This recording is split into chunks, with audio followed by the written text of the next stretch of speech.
I ordered everything off of the $20 Yeezy website to find out if any of it is actually worth it. So you've already seen the Yeezy pods. I've not only reviewed them, but spent 100 hours testing them out. So today we're not going to be talking about those, strictly just the clothing. And like I said, I've got all of it. Hoodies, t-shirts, joggers, and the Yeezy Gap stuff. So to kick us off, I actually want to point out that even though everything on the website says that it costs $20, it's not really $20. Shipping from Yeezy's website is abnormally high. Like if we take a look at the multiple orders that I've made to accumulate all of these clothing items, you can see that on average, I pretty much paid the cost of the order in shipping. And even on some orders, the cost seemed to go up the more pieces I added. You'd think that, well, if shipping's going to be expensive, adding more to the order is going to be a sensible option. But obviously, depending on your country, what your shipping and situations are will vary massively. Another thing that I also think is pretty important about the logistics of ordering off of the Yeezy website, if you made an order very early on, like back in December when the website went live, you would have paid the original prices, which is like $200 for the Yeezy pods, and I think it was about $100 for the t-shirts and joggers. Obviously, since those original prices, Yeezy announced that anybody who made an order at those prices would be reimbursed by them and just charged $20 per item. And all they said that you had to do was just email them, tell them, and they'll send you a refund. However, I did that shortly after they announced it, and I still haven't received anything yet. So yeah, even though I don't even think I received a reply, I am still holding out hope because I feel like they just got slammed with orders around that period when they dropped all of the prices down to everything just being $20. And then one final thing about the website is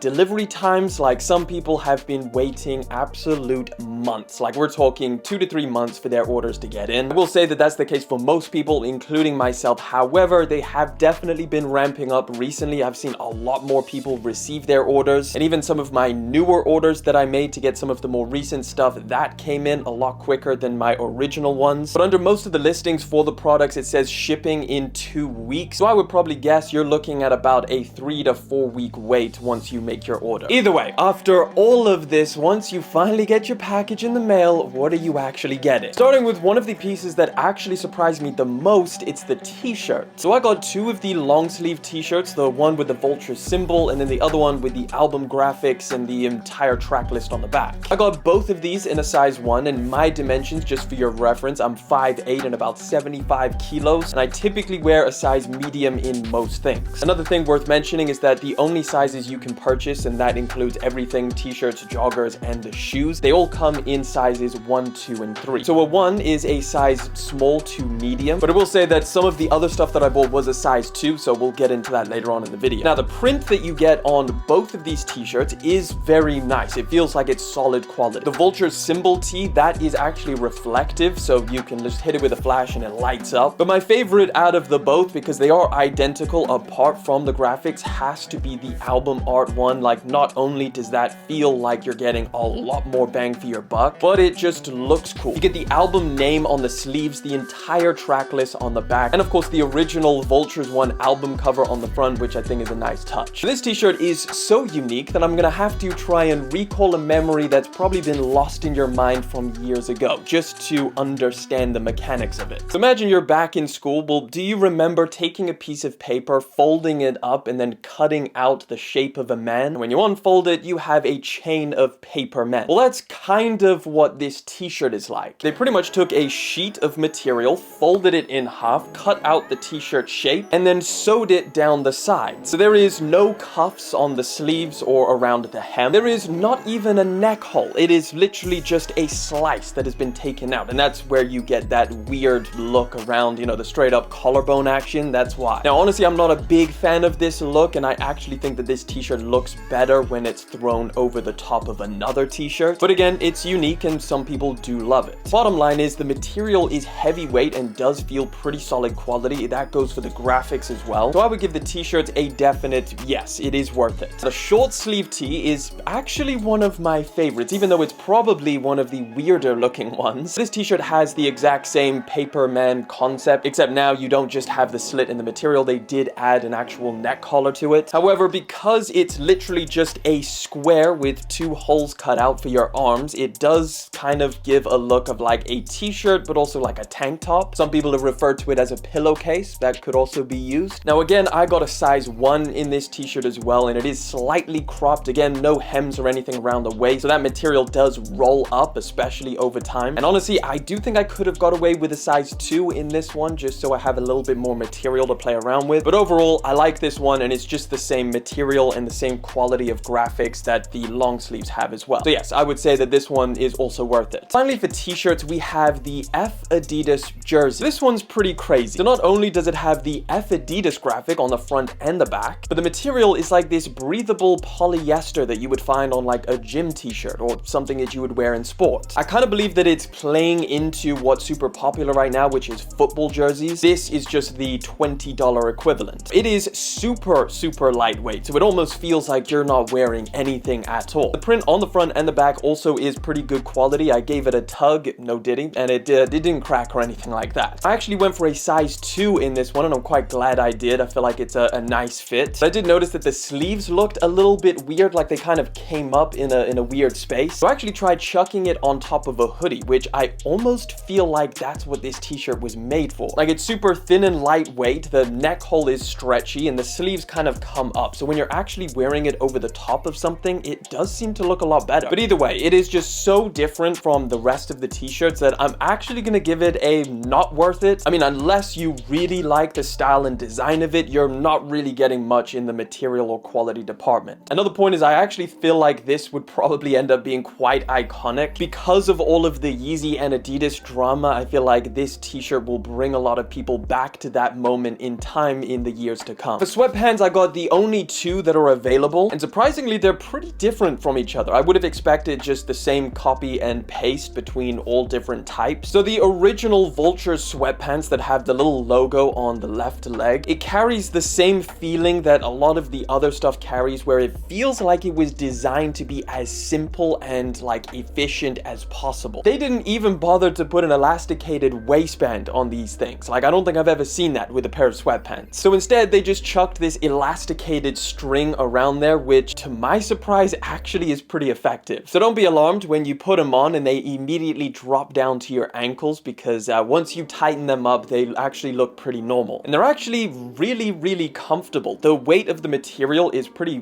thick, so it feels like a regular pair of sweatpants that you would pick up. There's also raw edge material at the bottom. They're not cuffed or anything, so I guess if you needed to take off a little bit of material so that they fit perfect, you could do that without changing the look. But the biggest drawback with these things is the fact that they do not have pockets. And I wouldn't be surprised if that's an actual deal breaker for a lot of people. Most of us carry something around with us, whether it's a phone, a wallet, a credit card, anything. So having to think about the lack of utility that you have in your pants before stepping out of the door is a little bit annoying. They stack really nicely on shoes, and overall, I think that they're actually worth it. Oh yeah, and I got a size 1, so I would definitely recommend staying true to size. The other pair of sweatpants, they're a little bit more normal. They have pockets, and they also have an elasticated waistband. The way you adjust them is just with a string that's been attached to it. You just pull that, and then they tighten up a little bit. They're also not raw edged on the bottom, but the biggest difference between these and the original Vultures ones is that these are a lot bigger. Like, they're a lot wider and also longer. Oh yeah, and then the material is also way thinner. So what actually ends up happening is that because they're so wide, this material goes underneath your shoes and you end up walking on them. And because the material is so thin, I don't think it's going to take too long for holes to start appearing. Now, at the same time, those could be seen as downsides. However, because they're so lightweight and thin, they are pretty comfortable and definitely something that you could wear spring, summertime if you wanted to. I would actually say that these are also worth it. However, you do have to be okay with baggier looks, because the size I was wearing is a 1. All right, moving over to hoodies, and let's start with the gray one that actually matches the joggers that we were just talking about. Now, you might have clocked the print on both the joggers and the hoodie. It actually says Black Dogs in Russian. I have no idea what the meaning is behind that, so there's that. This hoodie is incredibly lightweight, exactly the same material as the joggers, but it definitely feels a lot more surprising because it's a hoodie. It is now the thinnest hoodie that I own, and I even weighed it against a bunch of other hoodies that I have just to kind of get a comparison, and my guess is that it's about 200 to 250 GSM. I think most hoodies nowadays range between 450 and 500. The design of this hoodie is also pretty basic, unlike some of the stuff that we saw with Yeezy Gap, where it had a very unique design language. It was super oversized. This one just takes the form of a little bit more of just a,